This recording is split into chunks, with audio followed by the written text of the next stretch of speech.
तुम्हारा 10 फरवरी के आसपास तक सिलेबस खत्म हो जाएगा। आज कितना खत्म? अक्टूबर, नवंबर, दिसंबर और जनवरी, 3 महीना। चलो 3.5 एट द मैक्स। टोटल कितने चैप्टर्स? 14। कितने पढ़ लिए तुमने? 6। 5 पढ़ लिए, छठा चल रहा है।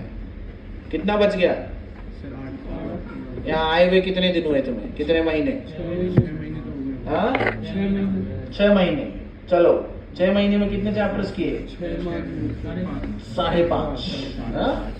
5.5। अब टेक्निकली सोचो, 6 महीने में 5.5 यानी not even 1 chapter per month पढ़ा है और सब रो रहा है ना, ये बाकी है, ये छोटा है, ये बैकलॉग है, ऐसा है, वैसा है, बाप रे बाप, ये हालत चल रही है। और अगले 3.5 महीने में तुम्हें 8 चैप्टर करने, टेक्निकली 8.5 है ना, महीने का 2.5 chapter, which means every 10 day 1 chapter on an average. Her chapter के अंत में ऑन एन एवरेज 200 सवाल है। तो तुम समझ लो कि आगे, क्योंकि अब तक हम ये स्लो, इसका डिस्कशन हम डे 1 पे कर चुके हैं, याद है ना? पहले स्लो होगा बाद में फास्ट होगा, तो नया नहीं है, ये बात तुम्हें पहले से पता था। लेकिन स्लो होने का स्पेसिफिक रीजन था, हमने वो भी डिस्कस किया है कि तुम ये मैकेनिक्स का बेस बना रहे हो, जो पूरे फिजिक्स का बेस है। चैप्टर्स हेवी है नहीं, पूरे एनएलएम में सोचो ना क्या था, न्यूटन के 3 लॉ और 3-4 तरह का फोर्स का नाम, बस इतना ही ना। एक रिपीटर बैच में या एक क्रैश कोर्स में तो ये 1 घंटे में हो जाता है, क्रैश कोर्स। और जो रिपीटर बैच होता है उसमें 1 हफ्ते में हो जाता है, क्योंकि उसमें कुछ है ही नहीं पढ़ने को, सिर्फ प्रैक्टिस करना है। तुम्हारे लिए नया था, इसीलिए हम उसे आराम से एनएलएम तो बनाना सीख ले, क्योंकि इस चैप्टर में भी आएगा, अगले चैप्टर में भी आएगा, उसके अगले चैप्टर में भी आएगा। तो वो बेस था, हमने वहां टाइम दिया। अब तुमने वहां टाइम वेस्ट किया है तो वो तुम्हारा पाप है। सो पॉइंट इज, चूंकि आगे रेलगाड़ी हो जाएगा और अगर उस पर तुम नहीं बैठे तो गाड़ी छूटती जाएगी और उसे कवर करना बहुत मुश्किल होता है। तुम सोचोगे सर फरवरी में कर लेंगे, मार्च में कर लेंगे, नहीं, मार्च 15-20 से तो तुम्हारा क्लास स्टार्ट हो जाएगा, बीच में तुम्हारा फाइनल एग्जाम होगा, 10-12 दिन तुम्हारा उसमें निकल जाएगा, होली आ जाएगा, 3-4 दिन उसमें निकल जाएगा, 1 हफ्ता में क्या कवर कर लोगे तुम? नहीं होता है ज्यादा कवर। 4 अप्रैल तक तो AITSC है, वो तो पैरेलल चलता रहेगा क्लास के साथ, 12th के साथ। सो पॉइंट इज, 12th तुम्हारा स्टार्ट हो जाएगा मार्च में, वो अप्रैल में नहीं होता है। पिछले साल, इस साल 15 मार्च को स्टार्ट हुआ है, 15 मार्च। अक्टूबर में 12th। ये टोटली डिसाइड होता है जिस दिन बोर्ड खत्म होगा उसके अगले दिन से स्टार्ट हो जाएगा, या उसी वीक स्टार्ट हो जाएगा, सब बोर्ड पर डिपेंड करता है। ठीक है, कई बार बोर्ड से पहले हम स्टार्ट कर देते, तुम्हें बोर्ड से क्या लेना देना? तुम्हें तो बोर्ड देना नहीं है ना, तो तुम्हें मुझसे मतलब, तुम्हें बोर्ड से मतलब नहीं है। सो पॉइंट इज, ये 8 दिन तुम्हारे लिए मायने इसलिए रखता है, ये सबसे लंबी छुट्टी है तुम्हारे सेशन होने के, स्टार्ट होने के बाद से। ये अच्छी खासी पूरे 8 दिन नो लोड एट ऑल। तुम्हारे पास ऑप्शन है, तुम जाओ घर, गांव, रिलेटिव्स के पास, दिवाली मनाओ, छठ मनाओ, जो भी फेस्टिवल्स हैं, भाई दूज एंड ऑल, सेलिब्रेट करो, एंजॉय करो। लाइफ है, फिर तो दिवाली आनी नहीं है, पढ़ाई तो होते रहेगा। This can be your approach, we live once, enjoy, जो भी बकवास करना है करो, एंजॉय करो। ठीक है, your journey, no one to interfere. और यू कैन बेस, अब तुम्हारे क्लास में 3-4 तरह के लोग हैं बेसिकली, 1-4-5 लोग हैं जिनकी हालत ठीक है, उन्हें ऑब्वियसली रैंक के लिए लड़ना है, और रैंक के लिए लड़ना है मतलब इस छुट्टियों का इस्तेमाल करके तुम परफेक्ट बनाओगे अपने अब तक के सिलेबस को, यानी रोटेशन जितना हो सके खुद से, या बाकी अब तक की चीजों को, minimum 3 revision of each chapter, and उन 5-7 लोगों के लिए momentum of motion in plane, क्योंकि उसका AITS है। किसका? तुम्हारा AITS अलग सिलेबस का है, तुम्हारा AITS अलग सिलेबस का है, क्योंकि तुम लेट वाले बैच हो। हाँ, तो तुम्हारा जो भी AITS है उसका momentum, motion in straight line का मोमेंटम, बस ये उनके लिए जिनका स्थिति ठीक है, जो तुम संभाल पाओगे। पहला टारगेट क्या है तुम्हारा? 3 revision of each chapter till work energy power. ये बात एकदम क्लियर है। फिर ये जितना हो रहा है इतना तो कर ही लेंगे, कोशिश करो थोड़ा आगे बढ़ जाए, क्योंकि आगे स्पीड बढ़ेगा तो तुम्हें दिक्कत होगी। अब दूसरी बात कि जिनकी जो एवरेज स्थिति में है, अच्छी हालत का मतलब है ऑन एन एवरेज 600 प्लस तो तुम्हें टेस्ट में आ जाता है ईमानदारी से, बिना चीटिंग के। चीटिंग करते हो तो तुम अपने हिसाब से नाप लो।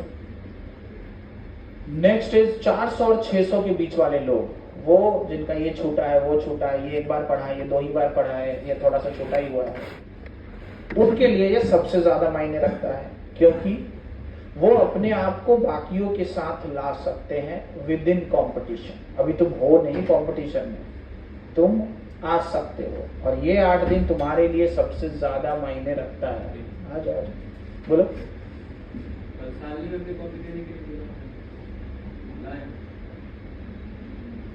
ऐसा कुछ आगे हमने कॉपी देने के लिए बोला था, कुछ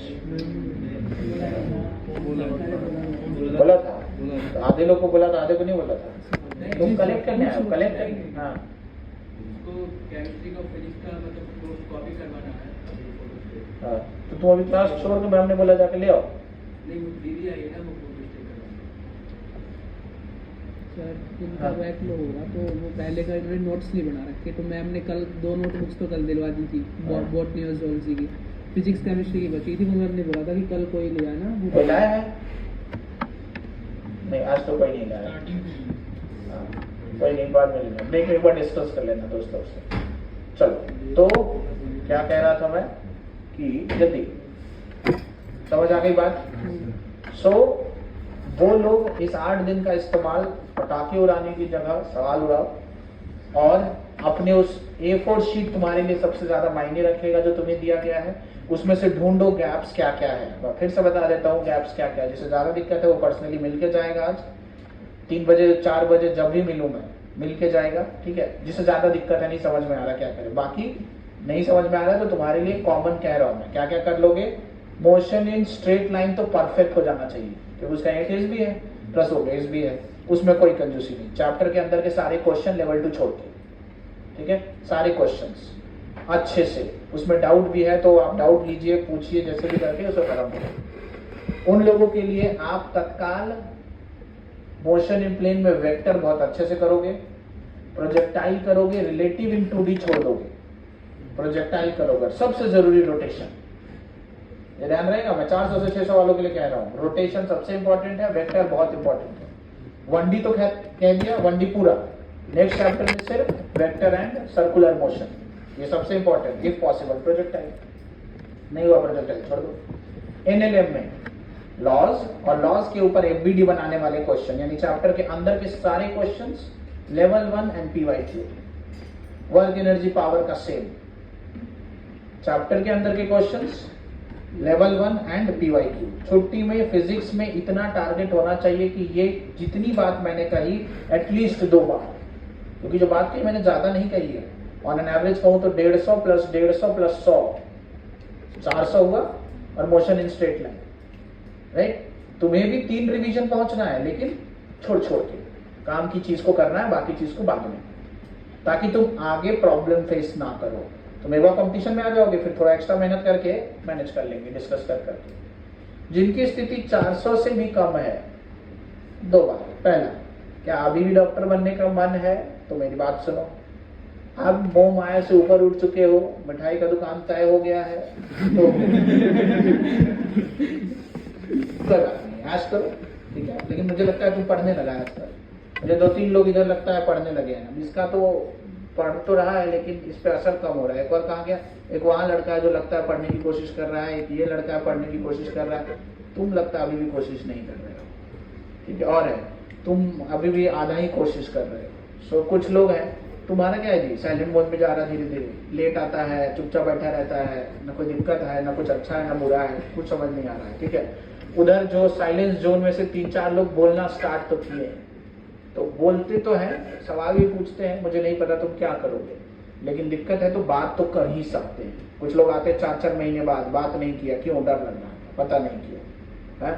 तो ये चीज थोड़ा अवॉइड कीजिए। कोई तुम्हें मार के नहीं खाने वाला है। मेरे लिए कोई सरप्राइज नहीं होगा कि तुम आके कहोगे सर मुझे धनिया खरीदना नहीं आता है, ठीक है। वो मेरे लिए नॉर्मल है, ठीक है। खासकर लॉकडाउन के बच्चों को झेलने के बाद, और तुम लॉकडाउन के बाद पहला बैच तो हो नहीं, लॉकडाउन के बाद हमने बहुत भयंकर भयंकर बच्चों को झेला। पहले तुम्हारे जैसा बैच नहीं आता था, मतलब एवरेज हालत ऐसी होती ही नहीं थी, एवरेज हालत इसके जैसी होती थी। और ये क्लास का सबसे डम बच्चा होता था लॉकडाउन के पहले, जो हालत इसकी है या फिर इसकी है, ये क्लास का बिलो एवरेज बच्चा होता था। और क्लास में टॉपर तुम्हारा वो कौन था बेटा जो चला गया? देवमाल्य टाइप का बच्चा क्लास में 10-10 हुआ करता था, आजकल एक आता है। ठीक है, सो वो प्रॉब्लम है कि बदला है। तुम्हारा 6th 7th गया होगा या 7th 8th गया होगा, क्या गया? 7th गया है, जहाँ पे वो बेस मैथमेटिक्स सीखते थे, यूनिटरी मेथड, ट्रिग्नोमेट्री। वही तो किया है ना प्रॉब्लम, ट्रिग्नोमेट्री नहीं, मेरा इससे बेसिक ट्रायंगल बनाना, ट्रायंगल का एंगल बनाना, ये 10th में सीखा है। तो उसी की तो बात कह रहा हूँ ना, तुम्हें अगर एंगल और अपोजिट यही सब नहीं पता है तो ट्रिग्नोमेट्री कहाँ से झेलोगे? सो मेरा पॉइंट ये है तो सिलेबस हटा दिया, काम की चीजें डिलीट हो गई, वो सारे प्रॉब्लम तत्काल जो हो गया उस पर तो रो नहीं सकते। तो जो कर सकते हैं मैं उसके लिए सलाह दे रहा हूँ, जरूरत के लिए मैं अवेलेबल हूँ, बाकी टीचर अवेलेबल हैं, बात करो। प्लान मैंने मोटा मोटी बता दिया है, ठीक है? तुम्हें मोटा मोटी ही अपने आप को सही स्थिति पे लाना है। 400 से नीचे वाले अगर अभी भी सुधारना चाहते हो और बदलने का उम्मीद है और मेहनत करना चाहते हो तो तुम्हें इस साल की दिवाली कंप्लीटली कुर्बान करनी होगी, कंप्लीटली। ठीक है, शाम का दिन छोड़ के, मतलब दिवाली का शाम छोड़ के, सिर्फ लेट्स से शाम के 3 बजे के बाद बंद किया, उसका आधा दिन भी इस्तेमाल करना पड़े ऐसे मम्मी से लड़ झगड़ के या प्यार से, मम्मी मेरी हालत अच्छी नहीं है मुझे पढ़ने दो। और एक्टिंग नहीं कि काम का बहाना करने के लिए काम ना करना पड़े, इसे पढ़ने का एक्टिंग कर रहे हैं, वो नहीं, ईमानदारी। तो वो हाफ डे छोड़ के, छठ पूजा में अगर जाते हो, अगर तुम उधर साइड से हो तो तुम वो एक दिन छोड़ के, शाम वाला और सुबह वाला, बाकी टाइम तुम्हें यूटिलाइज करना होगा। ठीक है, यूटिलाइज करना होगा मतलब तुम्हें क्या क्या आ जाना चाहिए छुट्टी के बाद तक? अभी तक का सारा वेक्टर नहीं, ये 400 से नीचे वालों के लिए वेक्टर नहीं, प्रोजेक्टाइल नहीं। 400 से नीचे नहीं है ना, 400 से नीचे वालों के लिए प्रोजेक्टाइल नहीं चुना है, रिलेटिव वेलोसिटी नहीं चुना है, इससे नहीं फर्क पड़ता आगे तुम्हें, वो एक क्वेश्चन जाएगा। लेकिन सर्कुलर मोशन छोड़ दिया तो तुम्हारा 5 क्वेश्चन जाएगा। तो तुम्हें वेक्टर आना चाहिए और तुम्हें ग्राफ आना चाहिए, तुम्हें डिफरेंशिएशन आना चाहिए, तुम्हें डिफरेंशिएशन इंटीग्रेशन और सर्कुलर मोशन तुम्हें आना चाहिए।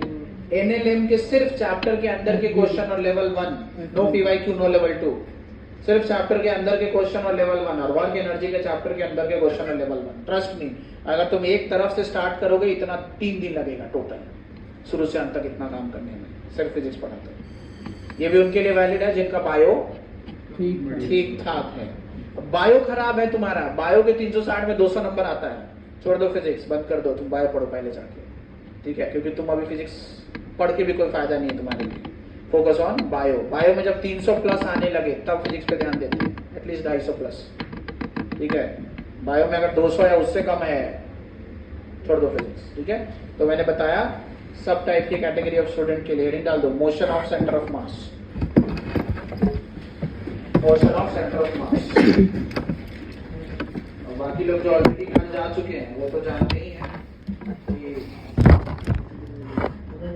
वो ऑलरेडी आज काट रहे हैं, मैं आज काटोगे वो आपके हाथ में।